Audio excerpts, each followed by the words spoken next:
guys, luto na yung aking ginataang bilo-bilo or binignit. Ayan. Yummy, yummy, yummy. Isang malaking kaldero to guys. Ayan.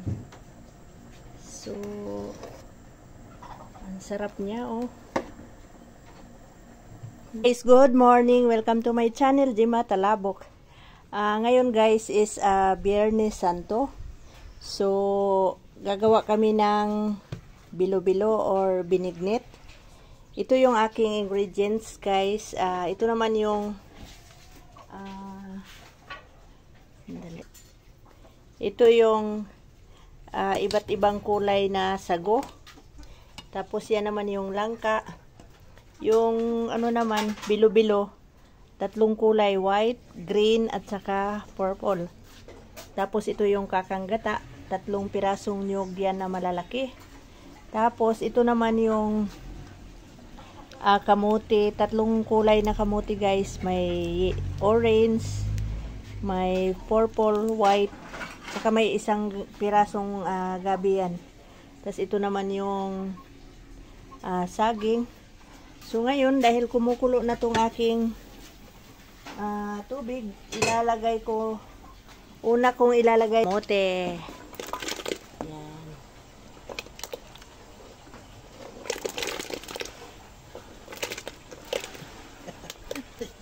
Sige, isabutan na.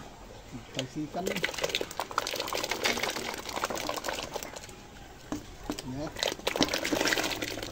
So pagkakulo nito guys, saka ko ilagay yung tatlong kulay na bilo-bilo. So hayaan ko muna yan para kumulo. So ngayon guys, ilalagay na namin tong aming iba't ibang kulay na bilo-bilo. Yan. Okay, kainit. Sige Sam.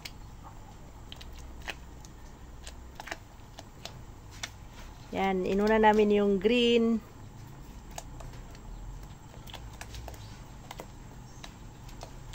Sunod yung violet.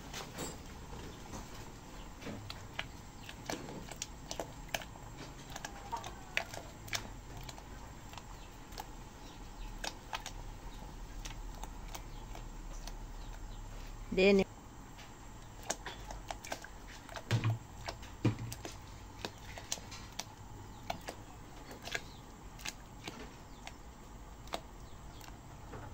meron pa, maya-maya na yan.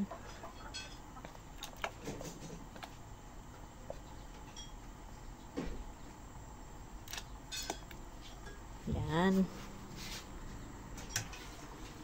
Yan, ilagay na namin yung sago. Ayan, iba-ibang kulay.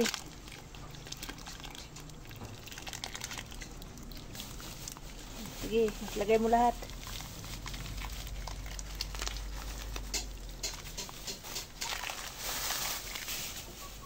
Patagal-tagal natin. Oh, tas itong 1 kilong asukal.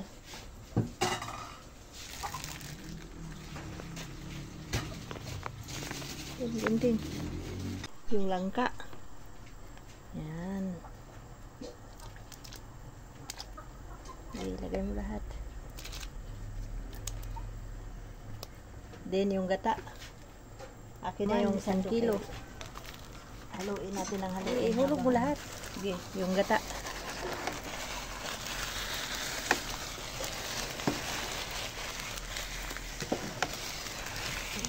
Next is yung saging. Pag nilagay na namin yung gata, lalapot na yan. Lahat.